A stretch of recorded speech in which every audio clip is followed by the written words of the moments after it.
Energy, free energy.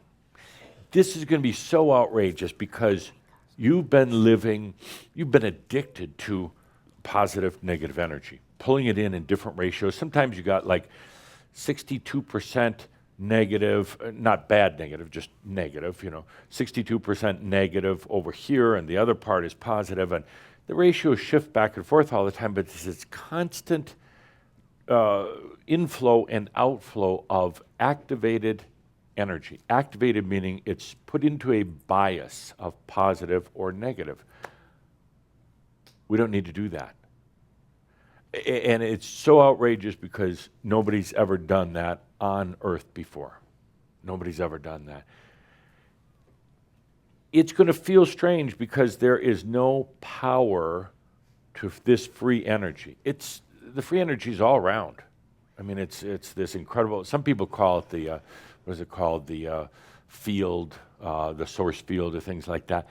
It's just energy that sits there, waiting to be activated. But nobody ever said, "Why do we have to activate it? Let's just allow it." We'll get into the implications later, but I want you now to go back into a Merabh and just begin to sense it. And again, your mind's going to say, I don't feel anything, because it's used to feeling a push or a pull. The mind's used to power energy, activated energy, but this is totally different. Let's start the music and turn down the lights.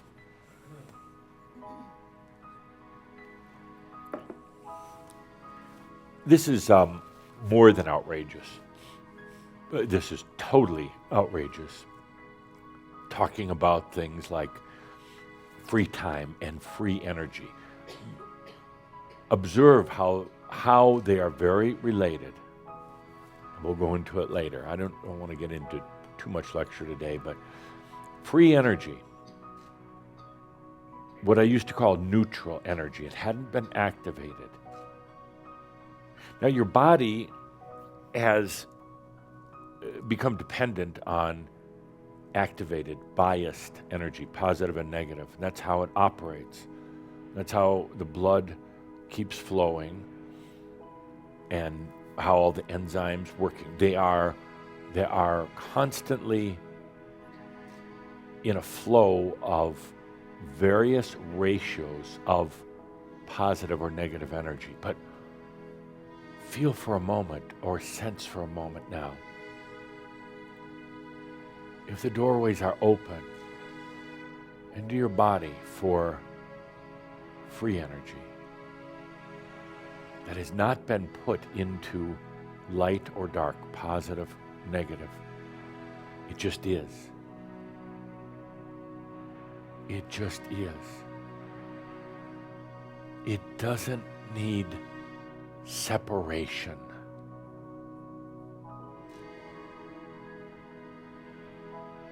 We talked about Isis and Adam, the masculine and feminine, the old separation. We talked about them coming back together. In a way, it's kind of like this with free energy. You've got positive and negative energy. But what if your body started to use free energy, unbiased, never, ever separated before? Energy that is not separated, divided. Free energy.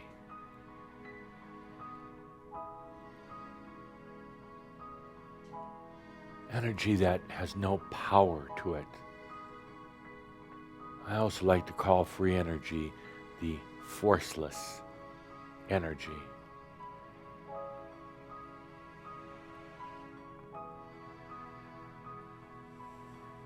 And what happens if the mind has always used duality energy, positive or minus?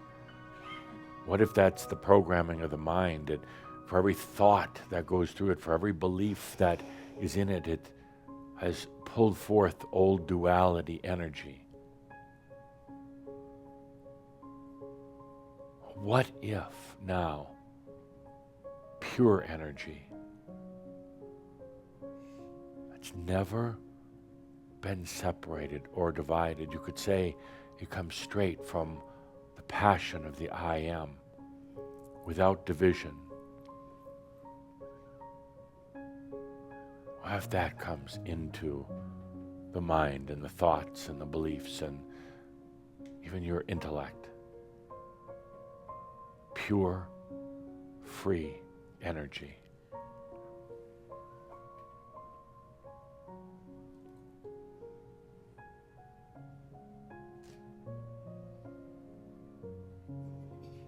And what if when you wonder about abundance or feeding yourself or your physical human energy source, what happens when you get outrageous and you simply allow in free energy?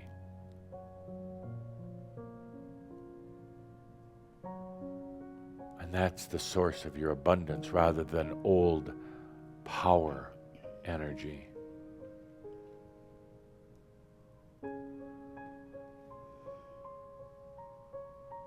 To a very large degree, energy has gotten corrupted on the planet. Corrupted meaning people now associate it with power. There's no need for power whatsoever.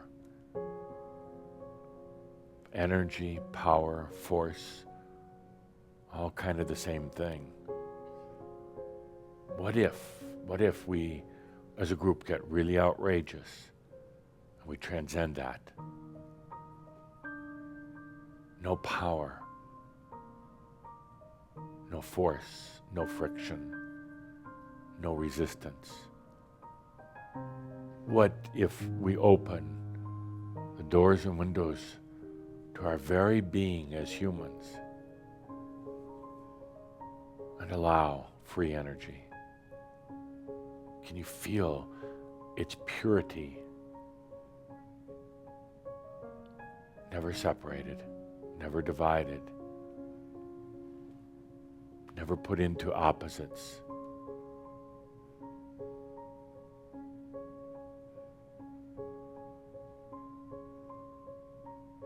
What happens if that comes in? And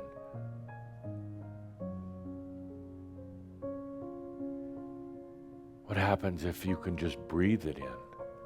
With no force, of course. What happens if you can just breathe it in and allow it into your body? Let it be in your body.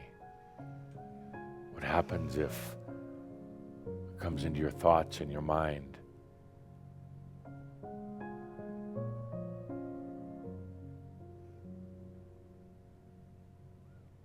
That's outrageously pure. And to make the other energies look so old and laborious and gray.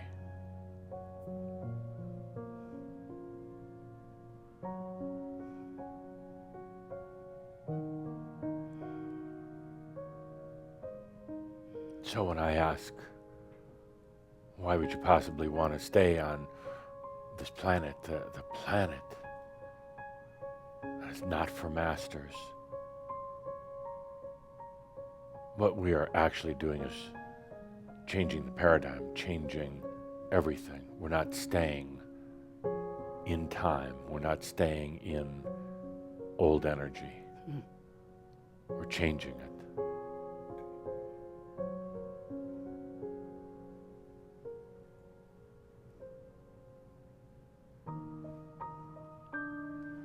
In staying on this planet, we're not going to stay in the same clothes, in the same house, metaphorically speaking. We're going to change it all. We're not going to keep enduring boredom and frustration. We're just going to change the entire paradigm.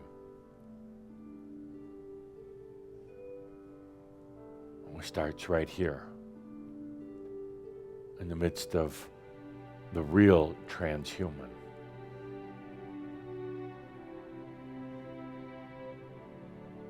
I have to laugh. I really laugh when I look at everything's happening with technology, transhumanism, when they think implanting a computer chip into your brain or getting married to a robot or anything like that is advanced. That's not advanced.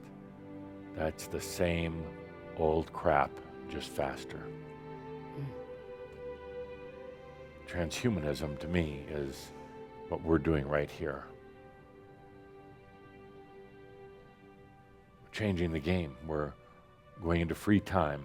And incremental time will still exist. It's the and of being a master. It's both. And we're changing energy. Oh, the old energy, the biased or the separated energy will still be a way of life, but we're also going into the free energy. And to me, that is the real transhumanism of this planet. While the rest of them play with technology and play really just developing new swords, lighter swords, faster swords, but they're still swords. We're going into divine transhumanism.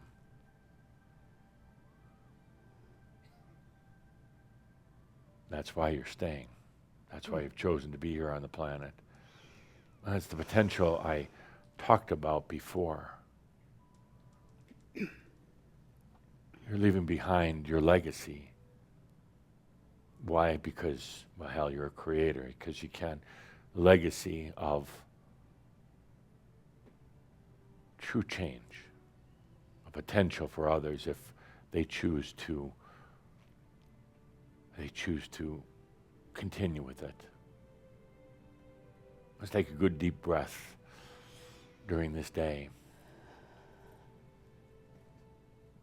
Whether you really understand it or feel it right now, what we did today was outrageous. We're going to keep going with it.